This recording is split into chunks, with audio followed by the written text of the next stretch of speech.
Hi everyone and welcome to Beauelle's second tutorial. Thank you so much for joining. If you took part in the first tutorial, you'll have made one of these, which was our DIY rainbow kits. If you'd like to get your hand on one of the kits, they're still available online and I'll leave the details below. In today's tutorial, we're going to make one of these, which is the Sunshine DIY kit, and it looks like this. Thank you so much for purchasing one of these kits. I really appreciate it, and if you received it as a gift, I really hope you're going to enjoy this.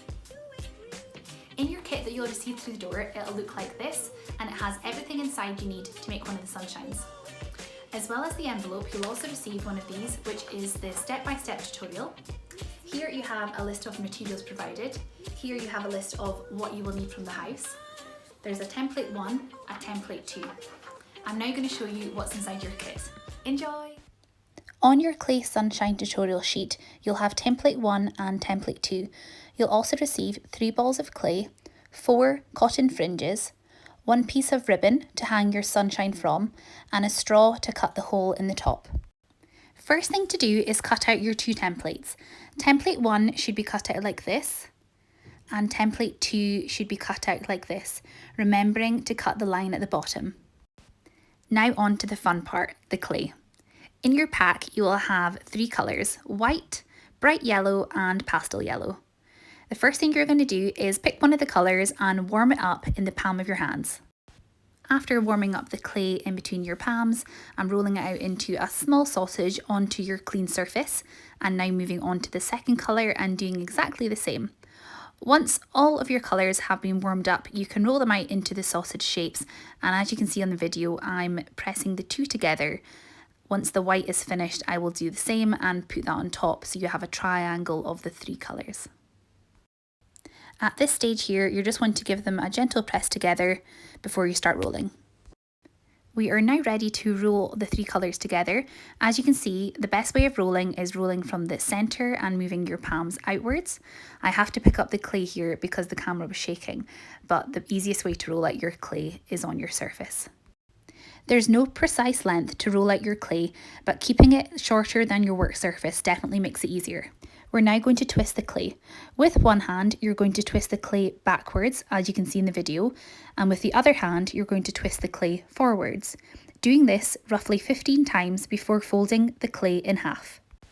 After folding in half, as you can see, I've put the clay back onto the work surface and I'm pinching them together to make sure that the 2 sections are stuck together before rolling again.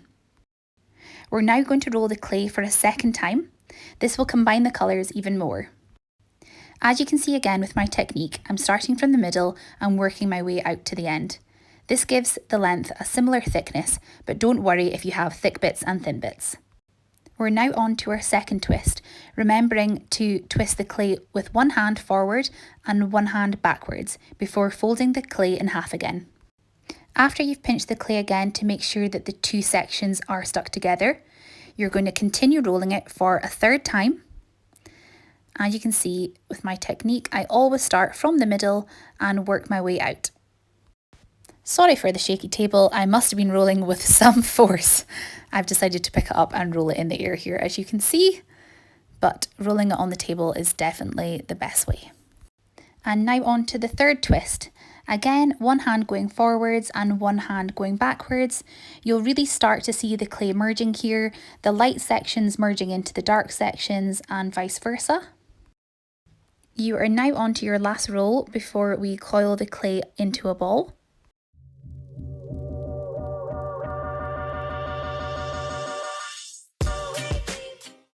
You are now on to your last twist.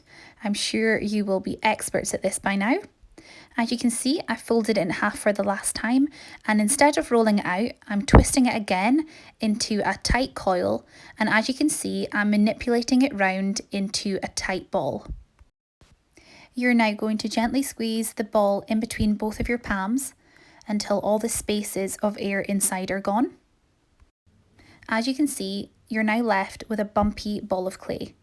You're going to roll the clay in between the palm of your hands until the ball is smooth and you've got no seams left in the clay. Check the speed of me. If only I could go this fast in real life. And voila! You have a beautiful marble ball all ready to be pressed out. You'll now need to choose the nicest side press it in between your palms to make a rough, flat circle. Before rolling the clay out, we are going to flatten it with this section of the finger and the pad of your thumb. As you can see, I'm rotating the piece of clay in between my hands. This will make the circle as even as possible, but don't worry, it won't be a perfect circle just now. Continue flattening the clay in between your finger and your thumbs until the clay disc can fit inside template 1. Use your guide to make sure that you haven't gone too far. As you can see, when I put my clay onto the template, I have a little bit of space around the edge, which means I'll need to flatten it a little bit more. Continue using your template until you're happy with the shape and size of your disc. You don't want your clay to go past the template, as you need to use the dotted lines as a guide. We're now ready to roll. Place your greaseproof paper on top of your clay disc. Your clay will be bumpy with your finger marks, so the rolling technique that I'm doing just now isn't to make the clay disc any wider, it's just to flatten the top of the clay. With the roller, you just want to gently rock it back and forth a couple of times over the clay. Nothing too hard, you don't want to flatten the clay too much or cover the black circle line of the template. This section here will need to be done by an adult. As you can see on the template where I'm pointing to, there are 2 dotted lines coming out the bottom. Place your knife along these lines and press down. This will take off the bottom of your sun template.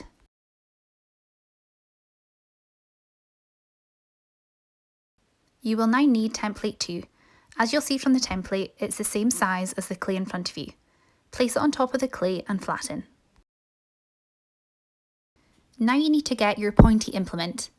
Gently press the point into all of the crosses, making a slight dent in the clay.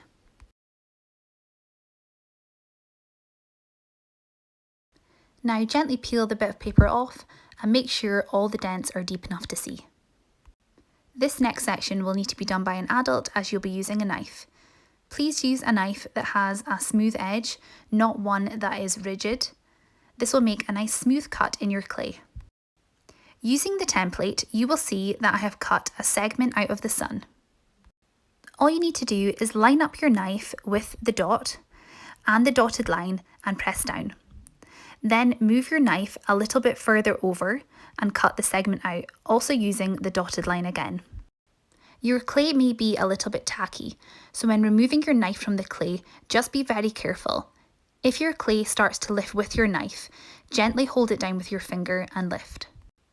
As you can see, I'm using my toothpick to pick out the segments. I found this the easiest way and it doesn't leave any finger marks on the sun.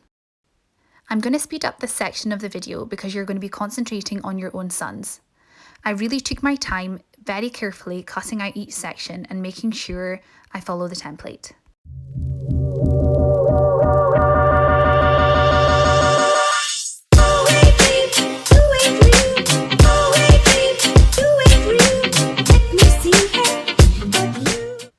You'll now see that I'm very gently tapping the segments back into the circle. This is just in case any of them have been pulled slightly further out when cutting the clay. I'm now going to make the hole in the top of the sunshine. I want to put it in the middle segment and not too close to the edge. After cutting a hole in the sun, it's now ready for the oven. You can put the paper inside the oven, it won't burn at this temperature, so please place both on top of a baking tray and set the oven on fan at 120 degrees for 30 minutes. If you don't have a fan oven, that's okay. Just make sure that the baking tray is in the middle shelf. After the clay has been in the oven for 30 minutes, carefully remove and place back onto your flat surface. Carefully wiggle the sun off of the template and place under something heavy for 5 minutes to flatten and cool. When the clay is cool to touch, it's now ready for your fringes. Your kit includes 4 individual fringes. Each fringe has an adhesive sticky on the back. Remove the backing and stick to the bottom of your sun. You'll want to do this with all 4 of your fringes in a row at the bottom.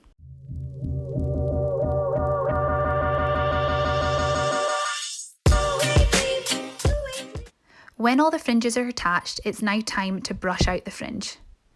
As you can see, I'm starting at the bottom and working my way up. This will make for less knots. As you can see, I've decided to take one individually and do that first before moving on to the next one. This definitely made it easier.